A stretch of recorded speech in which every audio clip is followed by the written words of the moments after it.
I never thought the day I bought my house in Scottsdale, Arizona, would lead to a war with the HOA.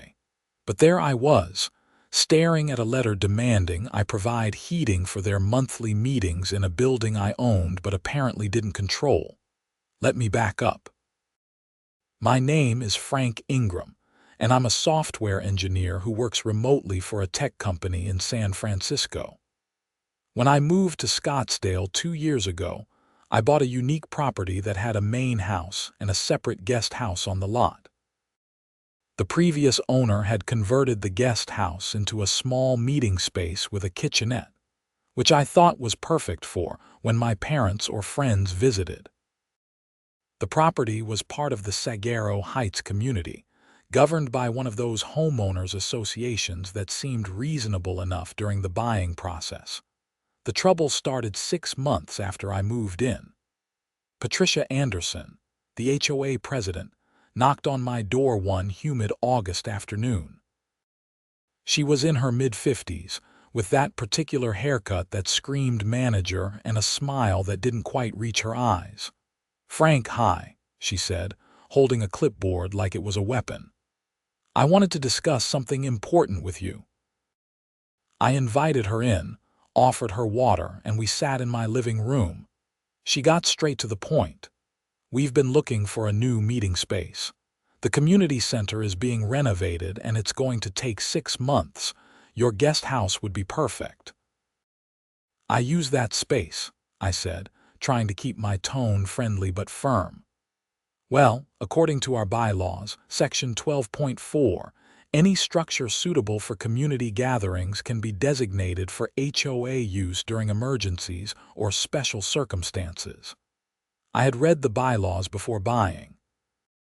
They were thick, confusing, and full of legal jargon, but I didn't remember anything like that. "I'll need to review that section." Her smile tightened. "Of course, but we're hoping to start meetings there next month. We'd only need it once a month, maybe twice if we have special sessions." After she left, I spent the evening reading through every page of the HOA bylaws. Section 12.4 existed, but it was about temporary use of common areas during emergencies, not private property. Patricia was either mistaken or deliberately misrepresenting the rules. I emailed her the next day, politely declining and explaining my interpretation of the bylaw. Her response came within an hour, and it wasn't friendly. She claimed I was being uncooperative and that the HOA board would discuss the matter at their next meeting. 2 weeks later, I received a formal letter from the HOA. They were voting to designate my guest house as a temporary meeting space, and while they acknowledged it was on my private property, they offered to pay me $50 per meeting for the inconvenience. $50. For exclusive use of a building I paid to maintain, clean, and furnish. I called an attorney friend in Phoenix, Marcus Chen, who specialized in property law. After I explained the situation, he laughed. "They can't do that, Frank. Your property is your property. Unless there's something very specific in your deed or the original HOA agreement, they have no legal standing. So I just ignore them. Respond in writing, keep it professional, and tell them no. If they push it, they'll be the ones with legal problems." I drafted a response, had Marcus review it, and sent it certified mail. I thought that would be the end of it. I was wrong. Patricia showed up at my door again, this time with 2 other board members. Karen Whitfield, the treasurer, was a woman in her late 40s who dressed like she was attending a country club luncheon, even though it was 9 in the morning. The third was Robert Hayes, the secretary, a quiet man in his 60s who looked uncomfortable being there. "Frank, we need to talk," Patricia said, not waiting for an invitation before stepping into my entryway. I sent my response. "The answer is no." Karen spoke up, her voice sharp. "You're not being a team player. This community thrives on cooperation." "I cooperate with reasonable requests." "This isn't reasonable." "We're prepared to increase our offer to $75 per meeting," Patricia said. "It's not about money. I use that space. I have friends visiting next month who will be staying there." "They can stay in your main house," Karen said, looking around my living room like she was evaluating its worth. "That's not your decision to make." The conversation went in circles for 10 more minutes before they finally left. Robert hadn't said a word the entire time, just nodded along when Patricia or Karen made a point. I thought maybe they'd finally gotten the message. Then came the violation notices. First, I received a citation for having my trash cans visible from the street. I had put them out the night before trash day, which was explicitly allowed in the bylaws. I took photos, documented everything, and submitted an appeal. Then I got cited for an unauthorized paint color on my front door. My door was the same desert tan it had been when I bought the house. That citation was also appealed. Next was a notice about my landscaping. Apparently, one of my ocotillo plants was growing at an angle that violated some aesthetic guideline I couldn't find anywhere in the official documents. Every violation came with a $50 fine. Every appeal required a written statement and supporting evidence. It was death by 1,000 cuts, and I knew exactly what was happening. I called Marcus again. "They're retaliating. Document everything. Every notice, every appeal, every interaction. If this goes to court, you'll want a clear pattern of harassment." The violations kept coming. My mailbox was 2 inches too far forward. My house numbers weren't the approved font. My garage door was left open for more than 30 minutes during daylight hours, which apparently violated some security provision. I started keeping a detailed log with timestamps and photographs. I also set up security cameras around my property, including one facing the street. That decision turned out to be crucial.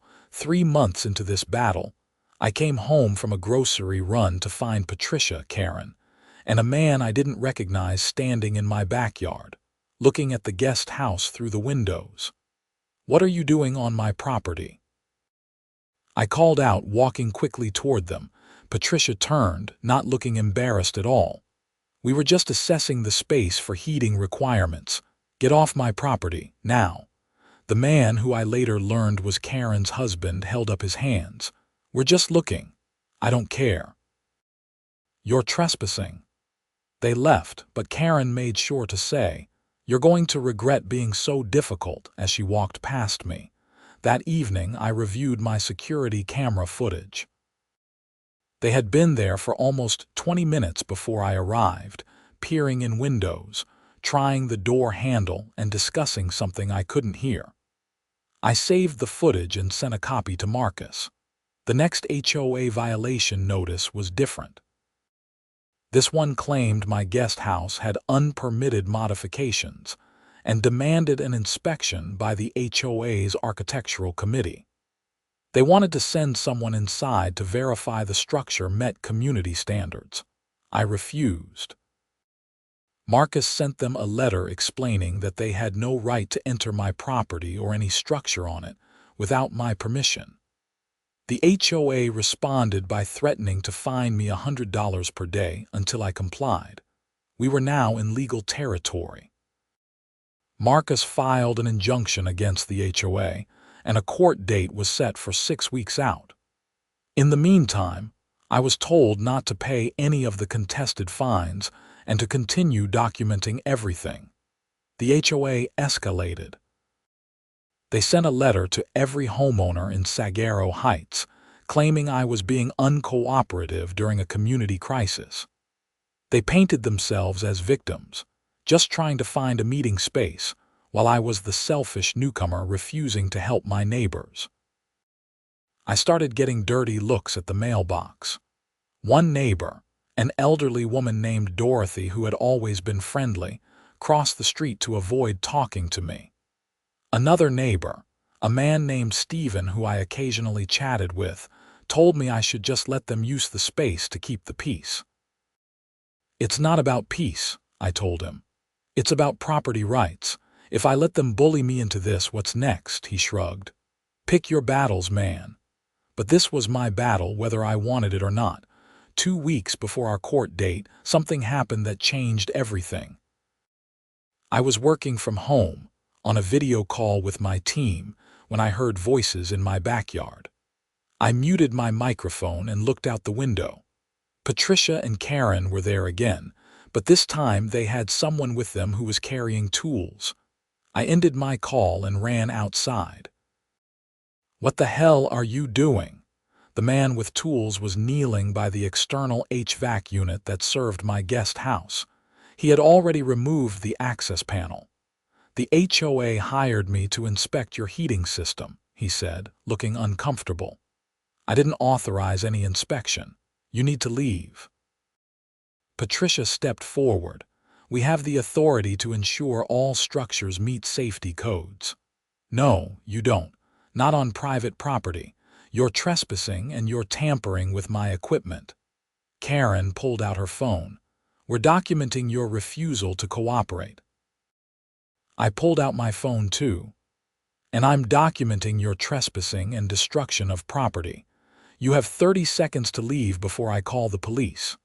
The technician, clearly not wanting to be part of whatever this was, packed up his tools quickly. I'm out. I don't get paid enough for this. Patricia's face turned red. This isn't over. You're right about that. My attorney will be hearing about this. After they left, I called Marcus and sent him the security footage. He was quiet for a long moment after I explained what happened. Frank, they just handed us a gift. What they did could be considered criminal trespassing and attempted vandalism. This strengthens your case significantly.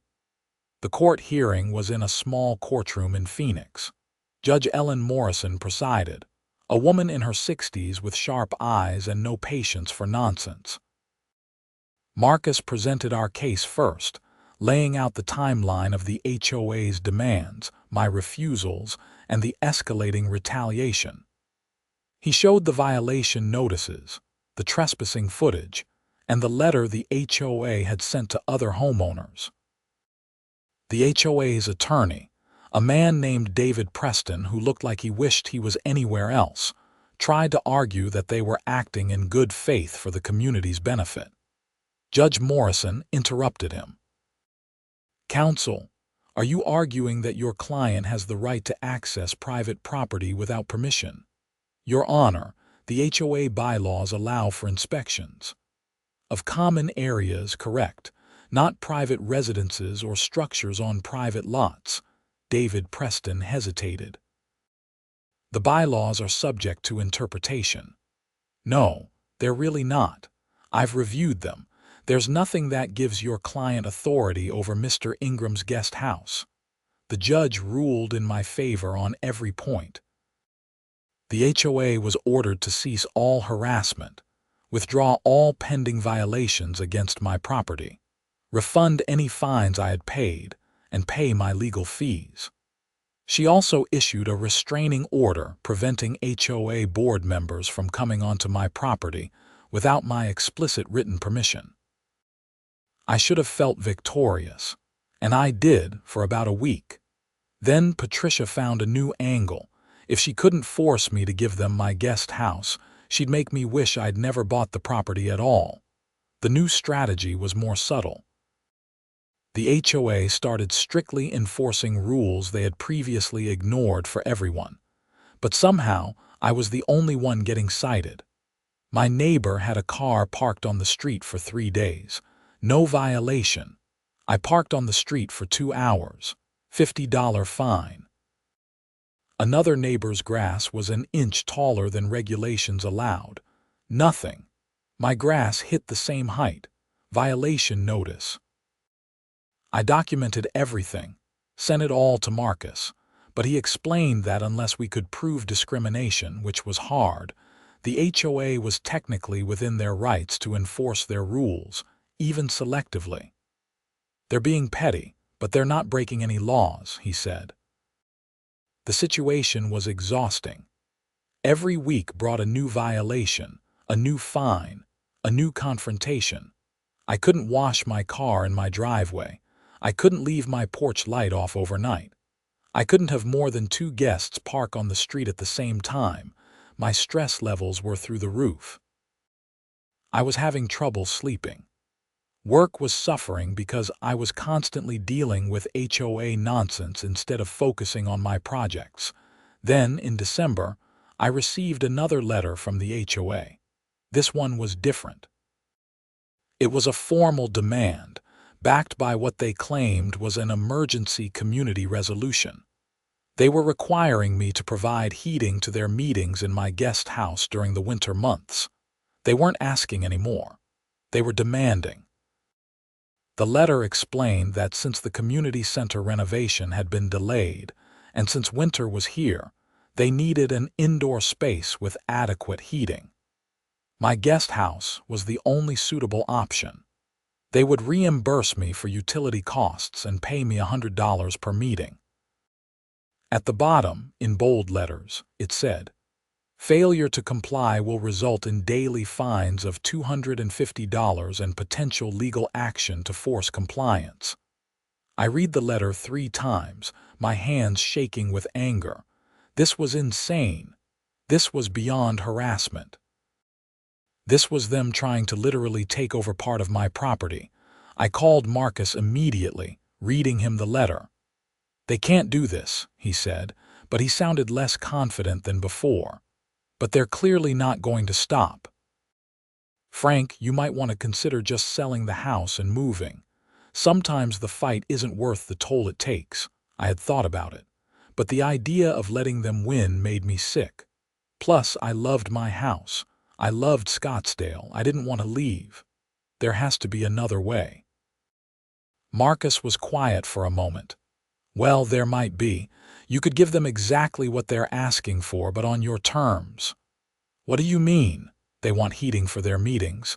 Give it to them, but control it completely. Make it so inconvenient and difficult that they'll choose to go elsewhere." An idea started forming in my mind. A dangerous, petty, perfect idea. The next day, I responded to the HOA's letter. I agreed to allow them to use the guest house for meetings, but with conditions. They had to give me 72 hours notice before any meeting. They had to provide proof of liability insurance. They were responsible for any damage. And regarding heating, I would provide it, but I controlled the thermostat and the system entirely. To my surprise, they agreed. I think Patricia thought she had finally won. She sent me a triumphant email confirming their first meeting would be in January, a Thursday evening at 7. I spent the next few weeks preparing. The guest house had a separate heating system, a small unit that connected to the main house's natural gas line through an underground pipe. I called a licensed HVAC technician, a guy named Ray who had done work for me before. "Ray, I need to install a shut-off valve and a separate control system for my guest house heating." He came out, looked at the setup, and nodded. "I can do that. Want to be able to control it remotely." "Exactly." He installed a smart thermostat in my main house that controlled the guest house heating. He also installed a manual shut-off valve that I could access from my garage, along with a lockable cover. The whole system was on my property, in my control, completely legal. The first HOA meeting in my guest house was approaching. 3 days before, Patricia sent me an email requesting I heat the space to 72 degrees by 6:30, half an hour before the meeting. I didn't respond to the email. I waited. On the day of the meeting, I left for the gym at 5. When I got home at 7:15, there were 6 cars parked on the street in front of my house. Through my window, I could see lights on in the guest house. I checked my smart thermostat app. The guest house was currently 62 degrees. I had never turned the heat on. My phone rang. It was Patricia. "Frank, the heat isn't working in here. It's freezing." "Is it?" Yes, we need you to fix it right now. I'll take a look. I took my time. I changed out of my gym clothes. I made a sandwich. I checked my email. After 20 minutes, I walked out to the guest house. When I opened the door, all 6 board members were sitting around my table bundled in their coats. Patricia stood up immediately. Finally. The heat isn't working. I walked over to the thermostat on the wall. It was set to 72, but the system showed it was off. Weird.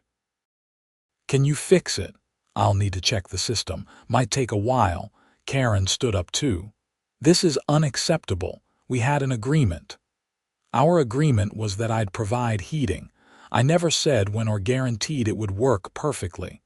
Patricia's face turned the color of a tomato. You did this on purpose.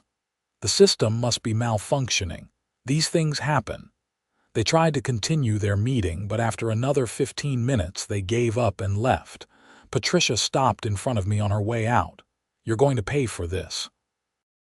For a malfunctioning heating system? I don't think so.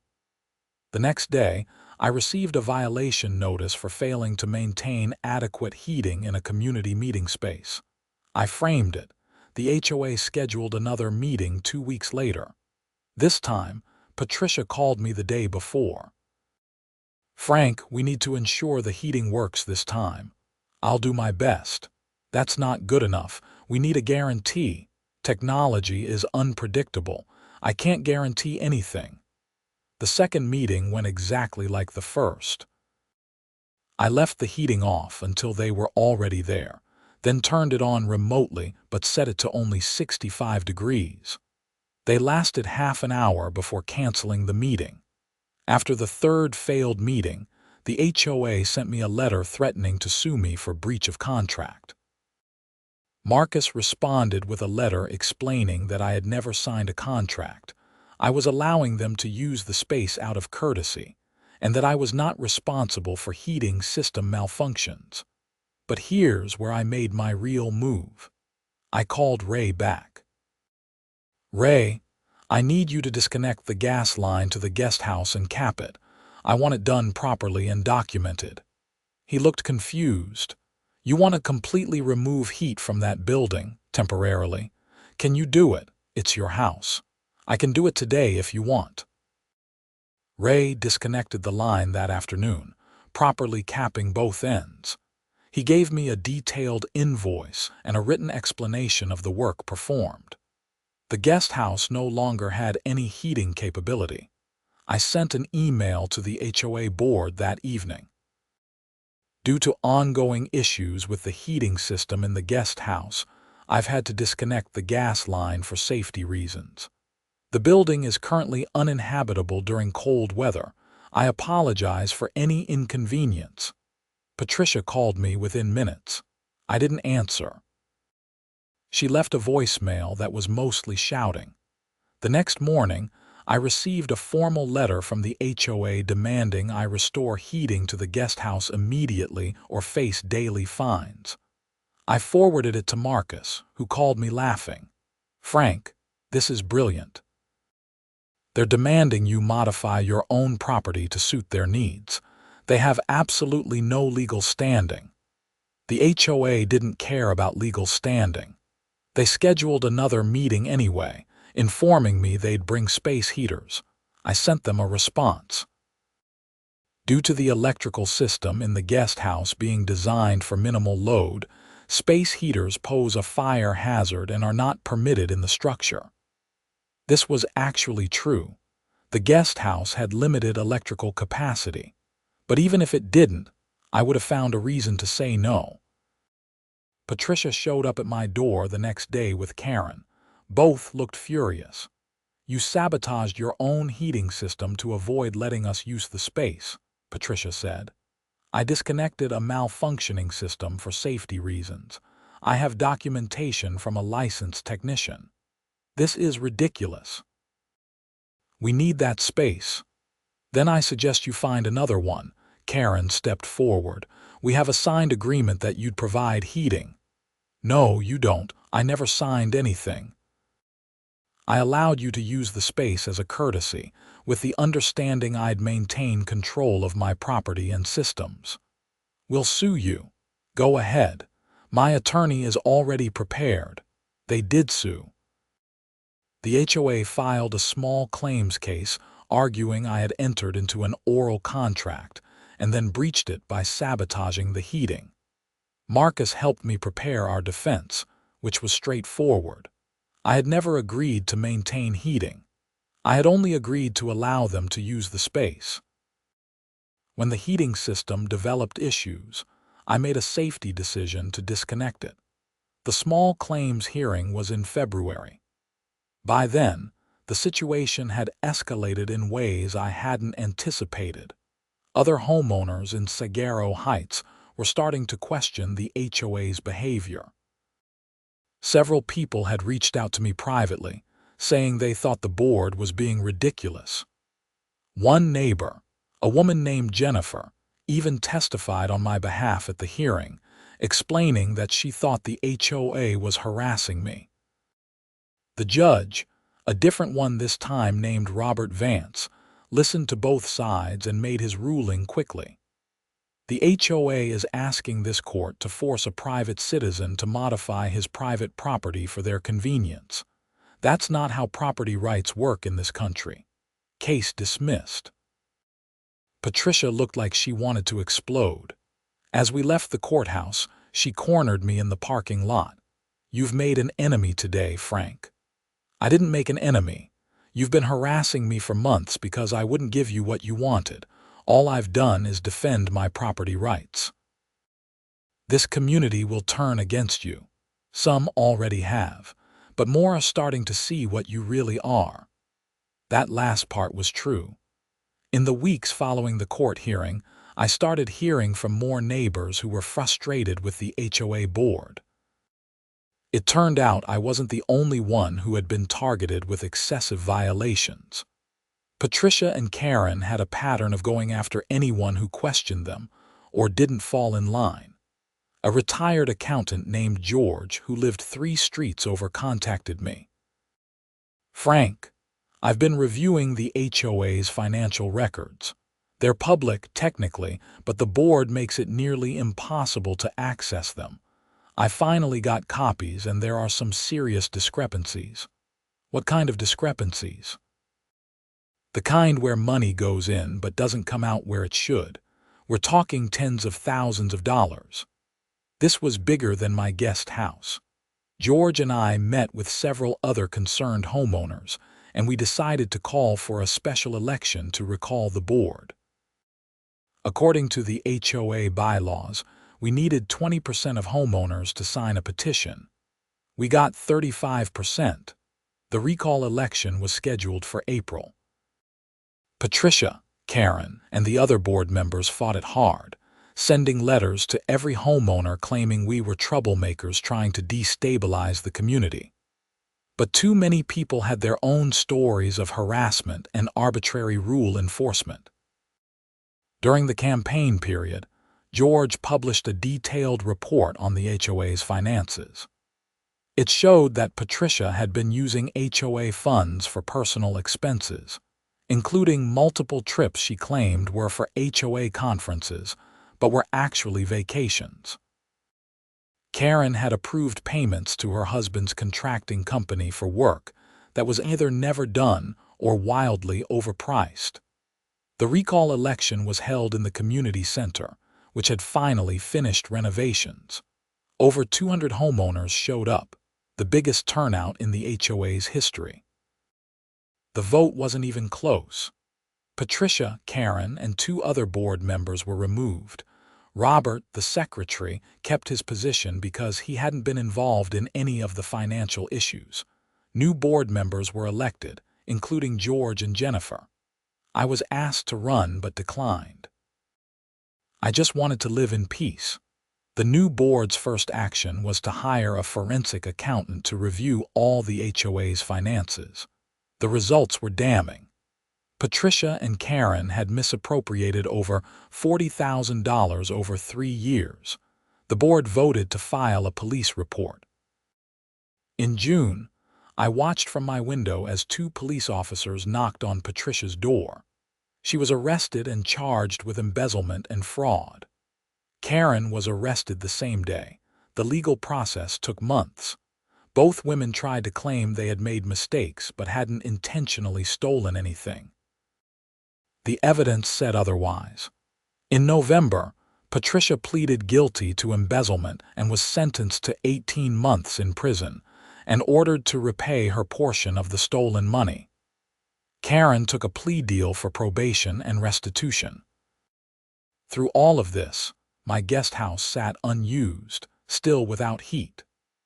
After the recall election, the new HOA board sent me a letter apologizing for the previous board's behavior and stating clearly that they had no claim or interest in my property.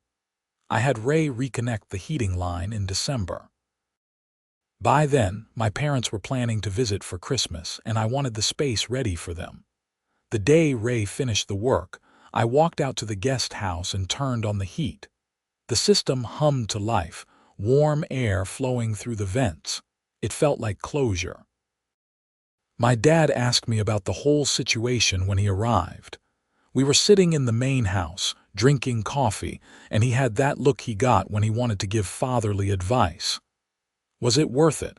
All that fighting? I thought about it. The stress, the legal fees, the months of dealing with violation notices and harassment, but also the principle of it. My property rights, the line in the sand. Yeah, Dad, it was worth it. Why? Because if I had given in, it wouldn't have stopped with the guest house. They would have kept pushing, kept taking until there was nothing left to take. Sometimes you have to fight, not because you want to, but because it's the only way to stop bullies. He nodded. Your mother and I raised you right. The community changed after the recall. The new board was transparent, reasonable, and actually focused on maintaining common areas and property values rather than power trips. Violations were enforced fairly and consistently. Homeowners who had questions or concerns were treated with respect. I eventually started using my guest house for what I had originally intended when renting it out through vacation rental sites. It turned into a nice side income, which helped offset my legal expenses. Several guests mentioned in their reviews that they loved the powerful heating system. Patricia got out of prison after serving a year. I heard she moved to Nevada to live with her daughter. Karen stayed in Scottsdale but kept a low profile. I saw her once at the grocery store.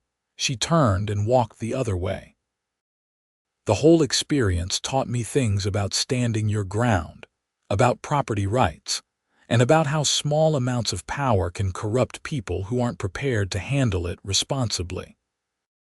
It also taught me that communities are only as good as the people who run them, and that sometimes the right thing to do is challenge authority, even when it's exhausting.